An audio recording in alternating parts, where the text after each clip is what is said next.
3:50 पर मुझे भी मारा गया। मुझे पता नहीं कितने लोग थे। मैं बस वॉशरूम से होके आ रहा था, फिर मुझे पहचानता भी नहीं था उनको। मैं रूम पे घुसे, फिर पूछे कि क्या हुआ क्या नहीं। दारू पिए हुए थे वो लोग, करीब 4 से 5 लोग थे। मैंने पूछा मेरा रूम है ये?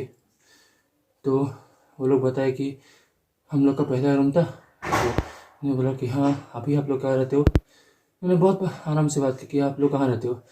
फिर बोले कि हम लोग उतर रहे थे 47 से 1 से 49 पे, ऐसा कुछ बोले। बोला कि हाँ सही है। फिर मुझे थोड़ी नींद आ रही है, मुझे जाना है, अभी सोना है। तो वो लोग पता नहीं किस बात में मुझे मारने लगे। मैं उनको पहचानता भी नहीं हूँ, ना मैंने उनको गाली दिया ना क्या किया। ये एक मेरे पर मारने की कोशिश हुई है।